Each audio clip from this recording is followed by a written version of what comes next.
PSC hot ടോപ്പിക്സിലോട്ട് എല്ലാവർക്കും സ്വാഗതം. 10th level എക്സാംസിനും +2 level എക്സാംസിനും ഒക്കെ വളരെ യൂസ്ഫുൾ ആവുന്ന ICRT ക്യാപ്സ്യൂൾസ് ആണ് നമ്മൾ നോക്കാൻ പോകുന്നത്. ഇന്ന് നമ്മൾ നോക്കുന്നത് കോൺസ്റ്റിറ്റ്യൂഷൻ ആണ്. 7ാം ക്ലാസ്സിലെ 10ാമത്തെ ചാപ്റ്റർ നമ്മുടെ ഭരണഘടന. നോക്കിയാലോ. എന്താണ് റിപ്പബ്ലിക് എന്ന് പറഞ്ഞിട്ടുണ്ടെങ്കിൽ, തിരഞ്ഞെടുക്കപ്പെടുന്ന ഒരു വ്യക്തി രാഷ്ട്രത്തലവനായിട്ടുള്ള സംവിധാനത്തെയാണ് എന്തെന്ന് പറയുന്നത്, റിപ്പബ്ലിക് എന്ന് പറയുന്നത്. ഇന്ത്യ ഒരു റിപ്പബ്ലിക് ആണ് അല്ലേ. അപ്പം നമ്മുടെ രാഷ്ട്രത്തലവൻ ആരാണ്? പ്രസിഡൻ്റാണ്. തിരഞ്ഞെടുപ്പ് എന്ന് പറയുമ്പോൾ 2 തരത്തിലാണുള്ളത്. ഒന്ന് പ്രത്യക്ഷ തിരഞ്ഞെടുപ്പും മറ്റൊന്ന് പരോക്ഷ തിരഞ്ഞെടുപ്പും. നമ്മുടെ ഇന്ത്യയിലെ പ്രസിഡന്റിനെ തിരഞ്ഞെടുക്കുന്നത് പരോക്ഷ തിരഞ്ഞെടുപ്പിലൂടെയാണ്.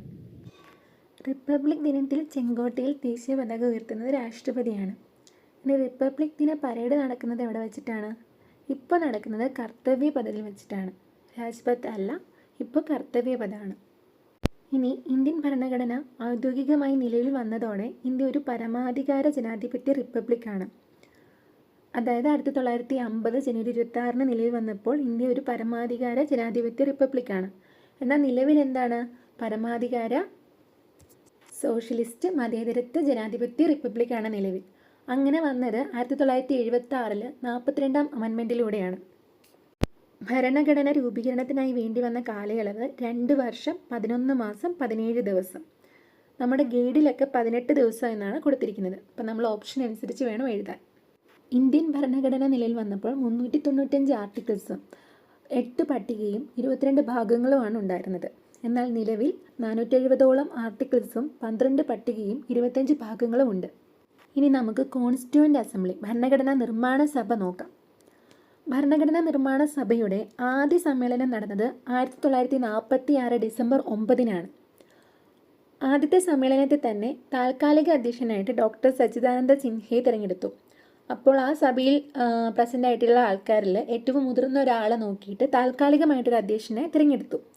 എന്നാൽ പിന്നീട് ഡിസംബർ 11 ആയപ്പോഴത്തേക്കും 1946 തന്നെ ഡിസംബർ 11-ാം തീയതി ഡോക്ടർ രാജേന്ദ്ര പ്രസാദിനെ സ്ഥിരം അധ്യക്ഷനായിട്ട് തിരഞ്ഞെടുക്കും.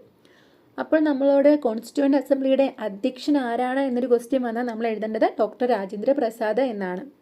ഇനി ഭരണഘടനാ നിർമ്മാണ സഭ ഭരണഘടനയ്ക്ക് അംഗീകാരം നൽകിയത് എന്നാണ് എന്ന് ചോദിച്ചാൽ പലതവണ PSC ചോദിച്ചിട്ടുണ്ട്. 1949 നവംബർ 26-നാണ്. അതുകൊണ്ട് തന്നെ നവംബർ 26 ഭരണഘടനാ ദിനമായിട്ട് ആചരിക്കുന്നു.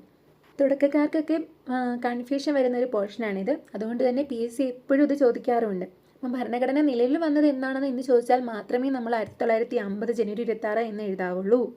ഭരണഘടനയ്ക്ക് അംഗീകാരം നൽകിയത് എന്നാണ്, ഭരണഘടനാ നിർമ്മാണ സഭ ഭരണഘടനയ്ക്ക് അംഗീകാരം നൽകിയത് എന്നാണ് എന്ന് ചോദിച്ചാൽ 1949 നവംബർ 26 എഴുതേണ്ടത്. ഇനി ഭരണഘടനാ നിർമ്മാണ സഭയിലെ 8 മേജർ കമ്മിറ്റികളും 14 മൈനർ കമ്മിറ്റികളുമാണ് ഉണ്ടായിരുന്നത്. അതിൽ തന്നെ ഏറ്റവും പ്രധാനപ്പെട്ട മേജർ കമ്മിറ്റിയാണ് ഭരണഘടനാ ഡ്രാഫ്റ്റിംഗ് കമ്മിറ്റി എന്ന് പറയുന്നത്. ഭരണഘടനയ്ക്ക് കരട് തയ്യാറാക്കുന്നതിന് വേണ്ടി രൂപീകരിച്ച കമ്മിറ്റിയാണ് ഭരണഘടനാ ഡ്രാഫ്റ്റിംഗ് കമ്മിറ്റി. ഈ ഡ്രാഫ്റ്റിംഗ് കമ്മിറ്റിയുടെ അധ്യക്ഷൻ BR അംബേദ്കർ ആയിരുന്നു. അതുകൊണ്ടാണ് ഇന്ത്യൻ ഭരണഘടനയുടെ ശില്പി എന്ന് BR അംബേദ്കർ അറിയപ്പെടുന്നത്. ഇനി ഈ ഡ്രാഫ്റ്റിംഗ് കമ്മിറ്റിയിലെ 7 അംഗങ്ങളാണ് ഉണ്ടായിരുന്നത്. നമുക്ക് ഈ ചാപ്റ്ററിൽ കൊടുത്തിട്ടില്ല, പക്ഷെ PSC ചോദിക്കാറുണ്ട്. BR അംബേദ്കർ അധ്യക്ഷനായിരുന്നു. പിന്നെ KM Munshi, Muhammad Saadulla, Alladi Krishnaswamy Iyer, N Gopalaswamy Iyengar, DP Khaitan, BL Mitter. ഇനി അന്തരിച്ച ഖേത്താന് പകരമായി TT കൃഷ്ണമാചാരിയും രാജിവെച്ച മിത്രന് പകരമായി N മാധവറാവുവും പിന്നീട് ഡ്രാഫ്റ്റിംഗ് കമ്മിറ്റിയിൽ അംഗങ്ങളായിട്ടുണ്ട്. അപ്പോൾ അംഗങ്ങൾ ആരൊക്കെയാണ്? BR Ambedkar, KM Munshi, Muhammad Saadulla, Alladi Krishnaswamy Iyer, N Gopalaswamy Iyengar, DP Khaitan, BL Mitter. DP ഖേത്താന് പകരം TT കൃഷ്ണമാചാരിയും BL മിത്തറിന് പകരം N മാധവറാവുമാണ് വന്നത്. സോ നമ്മൾ ഭരണഘടനാ നിർമ്മാണ സഭയും ഭരണഘടനാ ഡ്രാഫ്റ്റിംഗ് കമ്മിറ്റിയും നോക്കി. ഇനി നമുക്ക് ആമുഖം നോക്കാം. അപ്പോൾ 1946 ഡിസംബർ 13-ന് ജവഹർലാൽ നെഹ്റു ഭരണഘടനാ നിർമ്മാണ സഭയിൽ ഒബ്ജക്റ്റീവ് റെസൊല്യൂഷൻ അവതരിപ്പിച്ചു. ഇതാണ് പിന്നീട് ആമുഖമായി മാറുന്നത്. ഭാരതത്തിലെ ജനങ്ങളായ നാം എന്ന വാചകത്തോടെയാണ് ഇന്ത്യൻ ഭരണഘടനയുടെ ആമുഖം ആരംഭിക്കുന്നത്. ഇന്ത്യൻ ഭരണഘടനയുടെ സത്തയും ഭരണഘടനയുടെ താക്കോലും എന്നറിയപ്പെടുന്നത് ആമുഖമാണ്. ഇനി നീതി, സ്വാതന്ത്ര്യം, സമത്വം, സാഹോദര്യം തുടങ്ങി പൗരന്മാർക്ക് രാഷ്ട്രം ഉറപ്പുവരുത്തേണ്ട ലക്ഷ്യങ്ങൾ ആമുഖത്തിൽ ഉൾപ്പെടുത്തിയിട്ടുണ്ട്. അപ്പോൾ PSC ഇങ്ങനെ ചോദിക്കും, ആമുഖത്തിൽ പറഞ്ഞിട്ടില്ലാത്തത് ഇവയിൽ ഏതാണ് എന്ന് പറഞ്ഞിട്ട് 4 ഓപ്ഷനൊക്കെ തരും. അപ്പം നീതി, സ്വാതന്ത്ര്യം, സമത്വം, സാഹോദര്യം ഇതാണ് ഇതിൽ പറഞ്ഞിരിക്കുന്നത്. നമ്മൾ ഓൾറെഡി പറഞ്ഞു 1950 ജനുവരി 26-ന് ഭരണഘടന നിലവിൽ വരുമ്പോൾ പരമാധികാര ജനാധിപത്യ റിപ്പബ്ലിക്കായിരുന്നു നമ്മുടെ ഇന്ത്യ. ഇത് പിന്നീട് 1976-ലെ 42-ാം അമെൻമെൻറ്റിലൂടെയാണ് പരമാധികാര സ്ഥിതി സമത്വ മതേതര ജനാധിപത്യ റിപ്പബ്ലിക് എന്നാക്കി മാറ്റുന്നത്. അതായത് സ്ഥിതി സമത്വം അഥവാ സോഷ്യലിസ്റ്റ് എന്ന വീടും മതേതരത്വം സെക്യുലർ എന്ന വീടും 42-ാം അമെൻമെൻറ്റിലൂടെയാണ് കൂട്ടിച്ചേർത്തത്. ഇത് മാത്രമല്ല ആമുഖത്തിൽ ചേർത്തത്. രാഷ്ട്രത്തിൻ്റെ ഐക്യം എന്നതിന് പകരം രാഷ്ട്രത്തിൻ്റെ ഐക്യവും അഖണ്ഡതയും എന്നതുകൂടി കൂട്ടിച്ചേർത്തു. സോ ആമുഖം ആരംഭിക്കുന്നത് ഭാരതത്തിലെ ജനങ്ങളായ നാം എന്നാണ്. നെഹ്റു അവതരിപ്പിച്ച ഒബ്ജക്റ്റീവ് റെസൊല്യൂഷനാണ് ആമുഖമായി മാറുന്നത്. നീതി, സ്വാതന്ത്ര്യം, സമത്വം, സാഹോദര്യം തുടങ്ങി പൗരന്മാർക്ക് രാഷ്ട്രം ഉറപ്പുവരുത്തേണ്ട ലക്ഷ്യങ്ങളൊക്കെ ആമുഖത്തിൽ ഉൾപ്പെടുത്തിയിട്ടുണ്ട്. പിന്നെ 42-ാം ഭേദഗതിയിലൂടെയാണ് സ്ഥിതി സമത്വം മതേതരത്വം എന്ന വേർഡ്സ് ആഡ് ചെയ്യുന്നത്. അതുപോലെ രാഷ്ട്രത്തിൻ്റെ ഐക്യം എന്നത് രാഷ്ട്രത്തിൻ്റെ ഐക്യവും അഖണ്ഡതയും എന്നായിട്ട് മാറി. എന്താണ് പരമാധികാരം? ബാഹ്യവും ആഭ്യന്തരവുമായ കാര്യങ്ങളിൽ തീരുമാനമെടുക്കുന്നതിന് രാഷ്ട്രത്തിനുള്ള അധികാരമാണ്.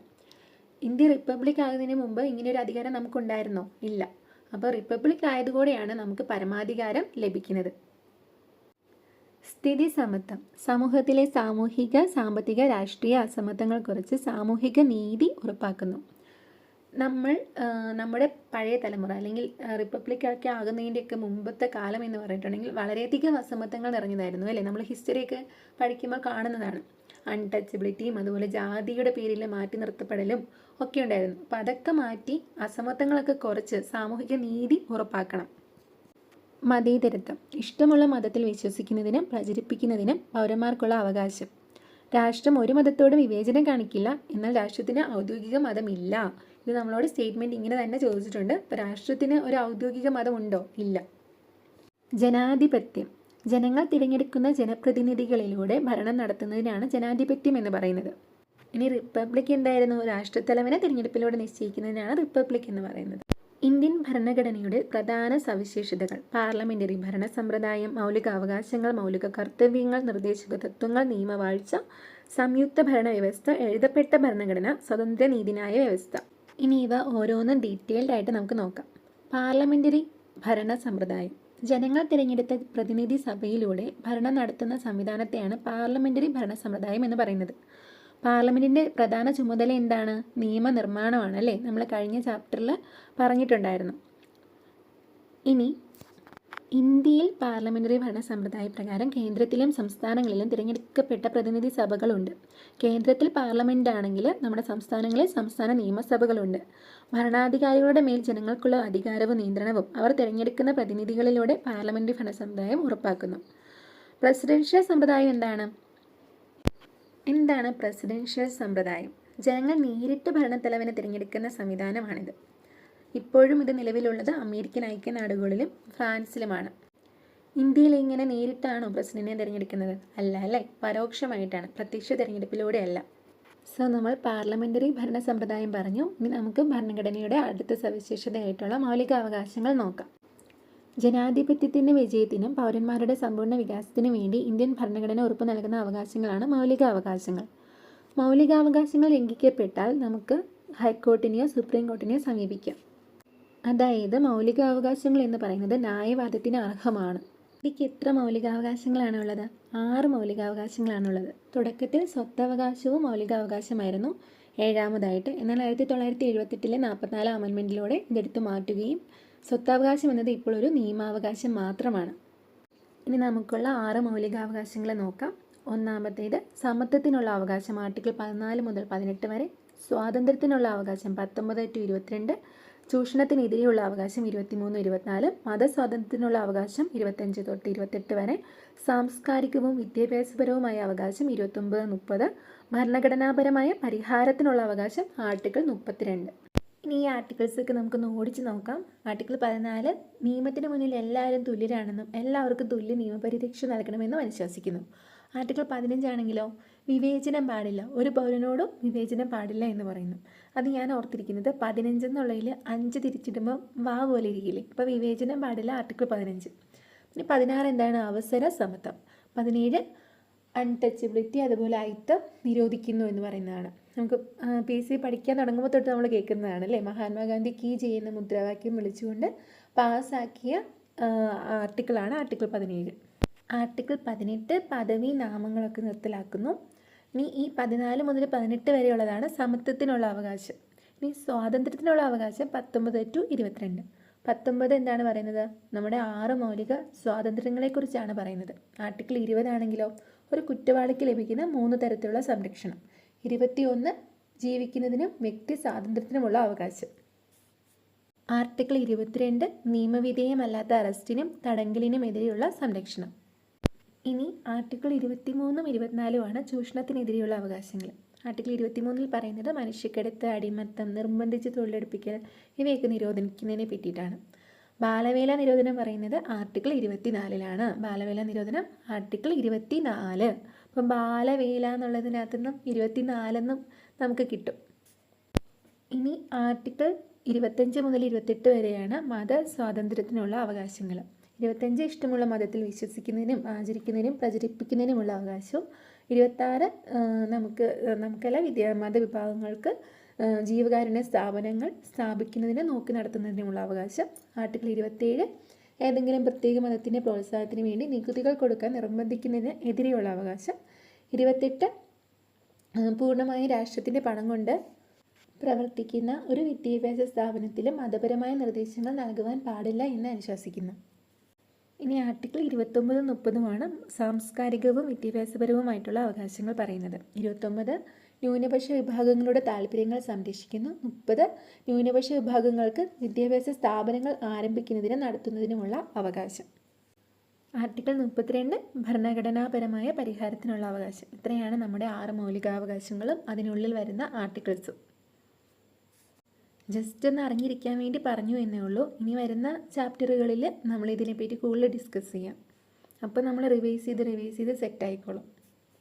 ഓക്കെ, ഇനി 2002 86-ാം ഭേദഗതിയിലൂടെ 6 വയസ്സ് മുതൽ 14 വയസ്സ് വരെയുള്ള കുട്ടികൾക്ക് സൗജന്യ വിദ്യാഭ്യാസം മൗലികാവകാശമാക്കി മാറ്റി. വിദ്യാഭ്യാസം മൗലികാവകാശമാക്കി മാറ്റിയപ്പോൾ ഭരണഘടനയിൽ കൂട്ടിച്ചേർത്ത ആർട്ടിക്കിളാണ് 21A. ഓക്കെ, ഇനി നമുക്ക് മൗലിക കടമകൾ അല്ലെങ്കിൽ മൗലിക കർത്തവ്യങ്ങളിലോട്ട് കടക്കാം. 1976 42-ാം ഭേദഗതിയിലൂടെയാണ് മൗലിക കടമകൾ നമ്മുടെ ഭരണഘടനയിൽ കൂട്ടിച്ചേർത്തത്. ഭരണഘടന നിലവിൽ വന്ന സമയത്ത് മൗലിക കടമകൾ ഭരണഘടനയുടെ ഭാഗമായിരുന്നില്ല. എന്താണ് മൗലിക കടമകൾ കൊണ്ട് ഉദ്ദേശിക്കുന്നത്? ആ പേര് തന്നെയുണ്ട് അല്ലേ, നമ്മുടെ കടമകളാണ്. ഒരു പൗരൻ്റെ ഗവൺമെൻറ്റിനോടുള്ള അല്ലെങ്കിൽ രാഷ്ട്രത്തോടുള്ള കടമകളാണ് മൗലിക കടമകൾ എന്ന് പറയുന്നത്. ഭരണഘടനാ സ്ഥാപനങ്ങളെയും ആദരിക്കാനും പ്രകൃതിയെ സംരക്ഷിക്കാനും ഇന്ത്യയുടെ മഹത്തായ സാംസ്കാരിക പാരമ്പര്യം കാത്തുസൂക്ഷിക്കാനും മൗലിക കർത്തവ്യങ്ങൾ പൗരന്മാരെ പ്രേരിപ്പിക്കുന്നു. മൗലിക കടമകളെക്കുറിച്ച് പറയുന്ന ആർട്ടിക്കിൾ 51A ആണ്. ഇതിൽ നിന്നുള്ള കുറച്ച് PYQ കൂടി നമുക്ക് ഡിസ്കസ് ചെയ്യാം. 2022 10th ലെവൽ പ്രിലിമിൽ ഇങ്ങനെയൊരു ക്വസ്റ്റ്യൻ ഉണ്ടായിരുന്നു. മൗലിക കടമകൾ ഏത് വിദേശ ഭരണഘടനയിൽ നിന്നാണ് ഇന്ത്യൻ ഭരണഘടന കടമെടുത്തിട്ടുള്ളത്? സോവിയറ്റ് യൂണിയനിൽ നിന്നാണ് അല്ലേ? നമുക്ക് എല്ലാവർക്കും അറിയാം, സോവിയറ്റ് യൂണിയനിൽ നിന്നാണ് മൗലിക കടമകൾ കടമെടുത്തിട്ടുള്ളത്. ഇനി 2023 യൂണിവേഴ്സിറ്റി LGSന് ചോദിച്ചൊരു ക്വസ്റ്റ്യനാണ്. ഇന്ത്യൻ ഭരണഘടനയിൽ 1976 ഒരു ഭരണഘടനാ ഭേദഗതി നിയമം വഴിയാണ് മൗലിക ചുമതലകൾ ഉൾപ്പെടുത്തിയത്. താഴെ പറയുന്നവയിൽ ഏത് ഭേദഗതി നിയമം അനുസരിച്ചാണ് 10 ചുമതലകൾ ഇന്ത്യൻ ഭരണഘടനയിൽ ഉൾപ്പെടുത്തിയത്? ഏതാണ്? 42-ാം ഭേദഗതിയിലൂടെയാണ്. നിലവിൽ നമുക്ക് 11 മൗലിക കടമകളുണ്ട്. ഇത് 2002 86-ാം അമെൻമെൻറ്റിലൂടെയാണ് നമുക്ക് 11 മൗലിക കടമകളായി മാറുന്നത്. 6 വയസ്സ് മുതൽ 14 വയസ്സ് വരെയുള്ള കുട്ടികൾക്ക് വിദ്യാഭ്യാസത്തിനുള്ള സാഹചര്യം ഒരുക്കേണ്ടത് രക്ഷിതാക്കളുടെ മൗലിക കടമയായി കൂട്ടിച്ചേർത്തു. സോ നിലവിൽ നമുക്ക് 11 മൗലിക കടമകളുണ്ട്. ഇനി 2023 പോലീസ് കോൺസ്റ്റബിളിന് വന്നൊരു ക്വസ്റ്റ്യനാണ്. ഇന്ത്യൻ ഭരണഘടനയിലെ ഭാഗം 4A പ്രതിപാദിച്ചിരിക്കുന്ന മൗലിക കർത്തവ്യങ്ങളിൽ പെടാത്തത് ഏത്? അപ്പോൾ നമുക്ക് പെടുന്നവ പഠിക്കാം. സ്ത്രീകളുടെയും കുട്ടികളുടെയും അന്തസ്സിനും ആഭിജാത്യത്തിനും കളങ്കം വരുന്ന പ്രവർത്തനങ്ങളിൽ ഇടപെടാതിരിക്കുക. അത് നമ്മുടെ ഒരു മൗലിക കടമയാണ്. നമ്മുടെ പ്രകൃതിയെ സംരക്ഷിക്കുക, രക്ഷകർത്താക്കൾ കുട്ടികൾക്ക് വിദ്യാഭ്യാസം കൊടുക്കുക, ഇതെല്ലാം മൗലിക കടമകളിൽ പെടുന്നവയാണ്. ഒരു കാര്യം കൂടി അറിഞ്ഞിരിക്കുക, സ്വരൺ സിംഗ് കമ്മിറ്റിയുടെ ശുപാർശ പ്രകാരമാണ് മൗലിക കടമകൾ ഭരണഘടനയിൽ ചേർത്തിരിക്കുന്നത്. സോ എന്താ നമ്മൾ പറഞ്ഞത്, 1976 42 അമെൻമെൻറ്റോട് കൂടിയാണ് മൗലിക കടമകൾ ഭരണഘടനയിൽ കൂട്ടിച്ചേർത്തത്. നിലവിൽ നമുക്ക് 11 മൗലിക കടമകളാണുള്ളത്. 2002 86 അമെൻമെൻറ്റിലൂടെയാണ് 11ാമത് മൗലിക കടമ ഭരണഘടനയിൽ കൂട്ടിച്ചേർത്തത്. പിന്നെ നമ്മൾ അറിഞ്ഞിരിക്കേണ്ട ഒന്നാണ്, സ്ത്രീകളുടെയും കുട്ടികളുടെയും അന്തസ്സിനും ആഭിജാത്യത്തിനും കളങ്കം വരുന്ന പ്രവർത്തനങ്ങളിൽ ഇടപെടാതിരിക്കുക എന്ന് പറയുന്ന ഒരു മൗലിക കടമയാണ്. അത് നമുക്ക് പെട്ടെന്ന് കിട്ടുന്ന ഒരു സംഭവമല്ല. നമുക്ക് ബാക്കി മൗലിക കടമകൾ ഓടിച്ചൊന്ന് വായിച്ചു വിടാം. ഇതെല്ലാം കാണാതെ പഠിക്കണം എന്നില്ല, പക്ഷെ നമ്മൾ അറിഞ്ഞിരിക്കണം ഇത് മൗലിക കടമയാണ്, ഇത് മൗലിക കടമയിൽ പെടുമെന്നുള്ളത് നമ്മൾ അറിഞ്ഞിരിക്കണം. ഓക്കെ, നോക്കാം. ഭരണഘടനയെ അനുസരിക്കുകയും അതിൻ്റെ ആദർശങ്ങളെയും സ്ഥാപനങ്ങളെയും ദേശീയ പതാകയെയും ദേശീയ ഗാനത്തെയും ആദരിക്കുകയും ചെയ്യുക. ബി. നമ്മുടെ ദേശീയ സമരത്തിന് പ്രചോദനം നൽകിയ മഹനീയ ആദർശങ്ങളെ പരിപോഷിപ്പിക്കുകയും പിന്തുടരുകയും ചെയ്യുക. സി. ഭാരതത്തിൻ്റെ പരമാധികാരവും ഐക്യവും അഖണ്ഡതയും നിലനിർത്തുകയും സംരക്ഷിക്കുകയും ചെയ്യുക. ഡി. രാജ്യത്തെ കാത്തു സൂക്ഷിക്കുകയും ദേശീയ സേവനം അനുഷ്ഠിക്കുവാൻ ആവശ്യപ്പെടുമ്പോൾ അനുഷ്ഠിക്കുകയും ചെയ്യുക. ഈ. മതപരവും ഭാഷാപരവുമായ വൈവിധ്യങ്ങൾക്ക് അതീതമായി ഭാരതത്തിലെ എല്ലാ ജനങ്ങൾക്കുമിടയിൽ സൗഹാർദ്ദവും പൊതുവായ സഹോദര മനോഭാവവും പുലർത്തുക. സ്ത്രീകളുടെ അന്തസ്സിന് കുറവ് വരുത്തുന്ന ആചാരങ്ങൾ പരിത്യജിക്കുക. എഫ്. നമ്മുടെ സംസ്കാര സമന്വയത്തിൻ്റെ സമ്പന്നമായ പാരമ്പര്യത്തെ വിലമതിക്കുകയും നിലനിർത്തുകയും ചെയ്യുക. ജി ഒന്ന് ഓർത്തിരുന്നു, പരിസ്ഥിതി സംരക്ഷണമാണ് പറയുന്നത്. എച്ച്. ശാസ്ത്രീയമായ കാഴ്ചപ്പാട് മാനവികതയും അന്വേഷണത്തിനും പരിഷ്കരണത്തിനുമുള്ള മനോഭാവവും വികസിപ്പിക്കുക. ഐ. പൊതുസ്വത്ത് പരിരക്ഷിക്കും എന്ന് ശപഥം ചെയ്ത് അക്രമം ഉപേക്ഷിക്കുകയും ചെയ്യുക. ജെ. രാഷ്ട്രം യജ്ഞത്തിൻ്റെയും ലക്ഷ്യപ്രാപ്തിയുടെയും ഉന്നത തലങ്ങളിലേക്ക് നിരന്തരം ഉയരത്തക്കവണ്ണം വ്യക്തിപരവും കൂട്ടായതുമായ പ്രവർത്തനത്തിൻ്റെ എല്ലാ മണ്ഡലങ്ങളിലും ഉത്കൃഷ്ടതയ്ക്ക് വേണ്ടി അധ്വാനിക്കുക. കെയും അറിഞ്ഞിരിക്കണം. 6-നും 14-നും ഇടയ്ക്ക് പ്രായമുള്ള തൻ്റെ കുട്ടിക്കോ തൻ്റെ സംരക്ഷണത്തിലുള്ള കുട്ടികൾക്കോ മാതാപിതാക്കളോ രക്ഷകർത്താവോ വിദ്യാഭ്യാസത്തിനുള്ള അവസരങ്ങൾ ഏർപ്പെടുത്തുക എന്ന് പറയുന്നതാണ് കെ. 51 എയ്ക്കകത്ത് വരുന്ന സബ് ഡിവിഷൻസ് ആണ് നമ്മൾ പറഞ്ഞിരിക്കുന്നത്. അതിനകത്ത് കെയിലാണ് ഇത് പറയുന്നത്. ഇനി നമുക്ക് directive principles of state policy അഥവാ നിർദ്ദേശക തത്വങ്ങൾ നോക്കാം. സാമൂഹ്യ നീതി ഉറപ്പാക്കുന്നതിന് വേണ്ടി രാഷ്ട്രഭരണത്തിനുള്ള നിർദ്ദേശങ്ങളായി ഭരണഘടനയിൽ ഉൾപ്പെടുത്തിയിട്ടുള്ള ഒരു കൂട്ടം നിർദ്ദേശങ്ങളാണ് മാർഗനിർദ്ദേശക തത്വങ്ങൾ. നിർദ്ദേശക തത്വങ്ങൾ നടപ്പിലാക്കുന്നതിനായി കോടതിയെ സമീപിക്കാനാകില്ല. അതായത് നിർദ്ദേശക തത്വങ്ങൾ എന്ന് പറയുന്നത് ന്യായവാദത്തിന് അർഹമല്ല. നമ്മൾ ആദ്യമേ പഠിച്ചിരുന്നു മൗലികാവകാശങ്ങൾ എന്ന് പറയുന്നത് ന്യായവാദത്തിന് അർഹമായിരുന്നു. എന്നാൽ നിർദ്ദേശക തത്വങ്ങൾ ന്യായവാദത്തിന് അർഹമല്ല, കോടതിയെ സമീപിക്കാനാവില്ല. ഇന്ത്യയെ ഒരു ക്ഷേമരാഷ്ട്രമാക്കി മാറ്റുക എന്നതാണ് നിർദ്ദേശക തത്വങ്ങളുടെ ലക്ഷ്യം. ഗാന്ധിജിയുടെ ക്ഷേമരാഷ്ട്ര സങ്കല്പങ്ങൾ ഉൾക്കൊള്ളിച്ചിരിക്കുന്ന ഭരണഘടനാ ഭാഗം ചോദിക്കാറുണ്ട്. 4ാം ഭാഗം, അതായത് നിർദ്ദേശക തത്വങ്ങളിലാണ്. 2023 പോലീസ് ഓഫീസർ IRB ക്വസ്റ്റ്യൻ ഇതായിരുന്നു. മാർഗനിർദ്ദേശക തത്വങ്ങളുടെ ലക്ഷ്യങ്ങളിൽ പെടാത്തവ ഏതാണ്? അപ്പോൾ പെടുന്നവ നമുക്ക് നോക്കിയാലോ. അന്തർദേശീയ സമാധാനം പരിപോഷിപ്പിക്കുക, വിഭവങ്ങളുടെ തുല്യ വിതരണം, ജീവിത നിലവാരം മെച്ചപ്പെടുത്തുക. ഇതൊക്കെ മാർഗനിർദ്ദേശക തത്വങ്ങളിൽ വരുന്നവയാണ്. പിന്നെ PSCയുടെ ഒരു ഫേവറേറ്റ് ക്വസ്റ്റ്യൻ ആണ് മാർഗനിർദ്ദേശക തത്വങ്ങൾ എവിടെ നിന്നാണ് കടമെടുത്തിരിക്കുന്നത്? എവിടെ നിന്നാണ്? അയർലൻഡിൽ നിന്നാണ് അല്ലേ. ഇനി സപ്രൂ കമ്മിറ്റിയുടെ നിർദ്ദേശപ്രകാരമാണ് ഭരണഘടനയുടെ ഭാഗമായി നിർദ്ദേശ തത്വങ്ങൾ വന്നത്. ഏത് കമ്മിറ്റിയാണ്? സപ്രൂ കമ്മിറ്റി. ഇനി മൗലിക കടമകളായിരുന്നെങ്കിലോ സ്വരൺ സിംഗ് കമ്മിറ്റിയുടേതായിരുന്നു അല്ലേ. ഇനി ആർട്ടിക്കിൾ 36 മുതൽ 51 വരെയാണ് നിർദ്ദേശക തത്വങ്ങളിൽ ഉൾപ്പെട്ടിരിക്കുന്നത്.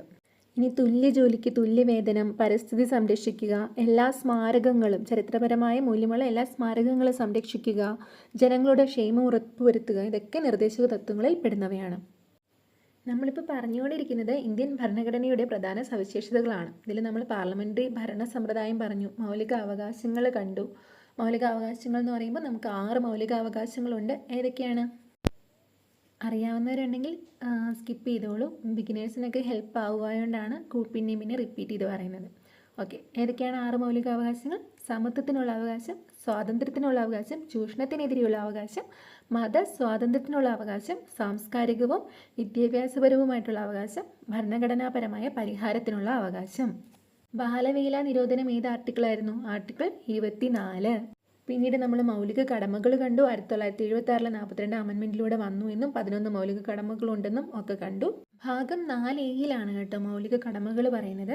ഇനി ഭാഗം 4 നിർദ്ദേശക തത്വങ്ങൾ അഥവാ ഡയറക്റ്റീവ് പ്രിൻസിപ്പിൾസ് പറയുന്നത്. ഇന്ത്യയെ ഒരു ക്ഷേമരാഷ്ട്രമാക്കി മാറ്റുക എന്നുള്ളതായിരുന്നു നിർദ്ദേശ തത്വങ്ങളുടെ ലക്ഷ്യം. അതുപോലെ നിർദ്ദേശക തത്വങ്ങൾ അയർലൻഡിൽ നിന്നാണ് കടമെടുത്തിരിക്കുന്നത്. ഇനി നമുക്ക് അടുത്ത സവിശേഷതയിലോട്ട് പോകാം. നിയമവാഴ്ച. നിയമത്തിന് മുന്നിൽ എല്ലാവരും സമന്മാരാണ് എന്നതാണ് നിയമവാഴ്ച കൊണ്ട് ഉദ്ദേശിക്കുന്നത്. നിയമവാഴ്ച അതിൻ്റെ പരിഷ്കൃതവും ആധുനികവുമായ രൂപത്തിൽ വികസിച്ചു വന്നതിന് അടിസ്ഥാനമായ ഭരണഘടന ബ്രിട്ടീഷ് ഭരണഘടനയാണ്. ഇനി സംയുക്ത ഭരണ വ്യവസ്ഥ അഥവാ ഫെഡറൽ സിസ്റ്റം എന്ന് പറഞ്ഞാൽ എന്താണ്? കേന്ദ്ര, സംസ്ഥാന, പ്രാദേശിക ഗവൺമെൻറ്റുകൾക്ക് അധികാരം പങ്കിട്ട് നൽകുന്ന ഭരണരീതിയാണ് സംയുക്ത ഭരണ വ്യവസ്ഥ. അതല്ല എന്നുണ്ടെങ്കിൽ നമ്മൾ എന്ത് പറയും? യൂണിറ്ററി സിസ്റ്റം അഥവാ ഏകായത്ത ഭരണവ്യവസ്ഥ. സംയുക്ത വ്യവസ്ഥയിൽ നിന്ന് വ്യത്യസ്തമായി എല്ലാ അധികാരവും കേന്ദ്ര ഗവൺമെൻറ്റിൽ നിലനിർത്തുകയാണെങ്കിൽ അതാണ് ഏകായത്ത ഭരണവ്യവസ്ഥ എന്ന് പറയുന്നത്. അപ്പോൾ ഫെഡറൽ സിസ്റ്റം, നമ്മുടെ ഇന്ത്യ ഒരു ഫെഡറൽ സിസ്റ്റമാണ്. നമുക്ക് കേന്ദ്ര, സംസ്ഥാന, പ്രാദേശിക ഗവൺമെൻറ്റുകൾക്ക് അധികാരമൊക്കെ പങ്കിട്ട് നൽകിയിരിക്കുകയാണ്. ലോകത്തിലെ തന്നെ ഏറ്റവും വലിയ എഴുതപ്പെട്ട ഭരണഘടനയുള്ള രാജ്യമാണ് ഇന്ത്യ. എഴുതപ്പെട്ട ഭരണഘടന നിലവിലുള്ള മറ്റ് രാജ്യങ്ങൾ ഏതൊക്കെയാണ്? എക്സാമ്പിൾ: അമേരിക്കൻ ഐക്യനാടുകൾ, ഓസ്ട്രേലിയ, ബ്രസീൽ, ദക്ഷിണാഫ്രിക്ക. ഇനി എഴുതപ്പെടാത്തവയാണെങ്കിലോ? Britain, Israel, France, New Zealand. ഇപ്പോൾ എഴുതപ്പെടാത്ത ഭരണഘടന 4 ഓപ്ഷൻ തന്നിട്ട് ഇതിൽ പെടാത്തവയൊക്കെ ചോദിക്കും. Britain, Israel, France, New Zealand. ഇതൊക്കെ എഴുതപ്പെടാത്ത ഭരണഘടനയാണുള്ളത്. ഭക്ഷ്യസുരക്ഷാ ബിൽ പാർലമെൻറ്റ് അംഗീകരിച്ച വർഷം 2013 അപ്പോൾ നമ്മളിവിടെ കണ്ടത് എന്താണ്? ഇന്ത്യക്കൊരു ഫെഡറൽ സിസ്റ്റമാണ് ഉള്ളത്. അതുപോലെ ഇന്ത്യയുടേതൊരു റിട്ടേൺ കോൺസ്റ്റിറ്റ്യൂഷനാണ്, എഴുതപ്പെട്ട ഭരണഘടനയാണ്. ഇനി ഇന്ത്യക്കൊരു സ്വതന്ത്ര നീതിന്യായ വ്യവസ്ഥയാണുള്ളത്. എന്തുകൊണ്ടാണ് അങ്ങനെ പറയുന്നത്? ഭരണകൂടത്തിൻ്റെ മറ്റ് 2 വിഭാഗങ്ങളായ ഏതൊക്കെയാണ്? നിയമനിർമ്മാണ സഭയുടെയും കാര്യനിർവഹണ വിഭാഗത്തിൻ്റെയും സ്വാധീനത്തിൽ നിന്ന് നീതിന്യായ വിഭാഗം സ്വതന്ത്രമാണ്. അതുകൊണ്ടാണ് നമുക്ക് ഇന്ത്യക്കൊരു സ്വതന്ത്ര നീതിന്യായ വ്യവസ്ഥയാണുള്ളത് എന്ന് പറയുന്നത്. ഇന്ത്യൻ നീതിന്യായ വ്യവസ്ഥയുടെ അധികാര ശ്രേണി ഇവിടെ കൊടുത്തിട്ടുണ്ട്. ഇന്ത്യയിലെ പരമോന്നത നീതിപീഠമായ സുപ്രീം കോർട്ട് ഏറ്റവും മുകളിൽ, സംസ്ഥാനങ്ങളിലെ ഏറ്റവും ഉയർന്ന കോടതിയായ ഹൈക്കോർട്ട് അതിന് തൊട്ട് താഴെ വരും. ഇനി ജില്ലാ കോർട്ടാണ് അതിൻ്റെ താഴെ വരുന്നത്. അതിന് താഴെ സബ് കോർട്ട്. ഇനി സബ് കോർട്ടിൽ തന്നെ മുനിസിപ്പൽ കോടതികളാണെങ്കിൽ സിവിൽ കേസുകൾ കൈകാര്യം ചെയ്യുന്നു. സിവിൽ കേസുകൾ കൈകാര്യം ചെയ്യുന്ന ഏറ്റവും താഴ്ന്ന കോർട്ടാണ് മുനിസിപ്പൽ കോർട്ട്. അതുപോലെ ക്രിമിനൽ കേസുകളുമായി ബന്ധപ്പെട്ട ഏറ്റവും താഴ്ന്ന കോർട്ടാണ് മജിസ്ട്രേറ്റ് കോർട്ട്. ഭരണഘടനയിൽ കൂട്ടിച്ചേർക്കലുകളും ഒഴിവാക്കലുകളും ഒക്കെ നടത്തുന്നത് അറിയപ്പെടുന്നതാണ് എന്ത്? ഭരണഘടനാ ഭേദഗതി. ആർക്കാണ് ഭരണഘടന ഭേദഗതി ചെയ്യാൻ അധികാരമുള്ളത്? സുപ്രീം കോർട്ടിനാണോ? അല്ല. ആർക്കാണ്? പാർലമെൻറ്റിനാണ് അല്ലേ? എന്നാൽ ഭരണഘടനയുടെ അടിസ്ഥാന തത്വങ്ങൾ ഒരിക്കലും നമുക്ക് മാറ്റാൻ കഴിയില്ല. സോ ഇന്ന് നമ്മൾ ഭരണഘടനയുടെ കുറേ ബേസിക് ആയിട്ടുള്ള കാര്യങ്ങളാണ് പറഞ്ഞത്. ഇന്ന് നമ്മൾ കുറേ ആർട്ടിക്കിൾസ് കണ്ടായിരുന്നു അല്ലേ? ഓർക്കുന്നുണ്ടോ? ആർട്ടിക്കിൾ 14 മുതൽ 18 വരെയാണ് സമത്വത്തിനുള്ള അവകാശത്തിൽ വരുന്നത്. എന്താണ് 14? നിയമത്തിന് മുന്നിൽ എല്ലാവരും തുല്യരാണെന്നും എല്ലാവർക്കും തുല്യ നിയമപരിരക്ഷ നൽകണമെന്നും പറയുന്നു. ആർട്ടിക്കിൾ 15 ഒരു പൗരനോടും വിവേചനം പാടില്ല. 16 അവസര സമത്വം, പൊതു നിയമനങ്ങളിൽ അവസര സമത്വം ഉറപ്പു നൽകുന്നു. 17 തൊട്ടുകൂടായ്മ, അയിത്തം എന്നിവ നിരോധിക്കുന്നു. ആർട്ടിക്കിൾ 18 പദവി നാമങ്ങൾ നിർത്തലാക്കുന്നു. ആർട്ടിക്കിൾ 19 6 മൗലിക സ്വാതന്ത്ര്യങ്ങളെക്കുറിച്ച് പറയുന്നു. ആർട്ടിക്കിൾ 20 ഒരു കുറ്റവാളിക്ക് ലഭിക്കുന്ന 3 തരത്തിലുള്ള സംരക്ഷണത്തെപ്പറ്റി പറയുന്നു. ആർട്ടിക്കിൾ 21 ജീവിക്കുന്നതിനും വ്യക്തി സ്വാതന്ത്ര്യത്തിനുമുള്ള അവകാശം. ആർട്ടിക്കിൾ 21(a)യിലൂടെ വിദ്യാഭ്യാസം മൗലികാവകാശമാക്കി മാറ്റി. ആർട്ടിക്കിൾ 22 നിയമവിധേയമല്ലാത്ത അറസ്റ്റിനും തടങ്കലിനുമെതിരെയുള്ള സംരക്ഷണം. ആർട്ടിക്കിൾ 23 മനുഷ്യക്കടത്ത്, അടിമത്തം, നിർബന്ധിച്ച് തൊഴിലെടുപ്പിക്കൽ എന്നിവ നിരോധിക്കുന്നു. ആർട്ടിക്കിൾ 24 ബാലവേല നിരോധിക്കുന്നു. പിന്നെ ആർട്ടിക്കിൾ 25 മുതൽ 28 വരെ മതസ്വാതന്ത്ര്യത്തിനുള്ള അവകാശം. ആർട്ടിക്കിൾ 29 30 സാംസ്കാരികവും വിദ്യാഭ്യാസപരവുമായിട്ടുള്ള അവകാശം. ആർട്ടിക്കിൾ 32 ഭരണഘടനാപരമായ പരിഹാരത്തിനുള്ള അവകാശം. So thank you. എല്ലാവർക്കും മനസ്സിലായി എന്ന് വിശ്വസിക്കുന്നു. നിങ്ങളുടെ അഭിപ്രായങ്ങളെല്ലാം കമൻറ്റിലൂടെ അറിയിക്കുക.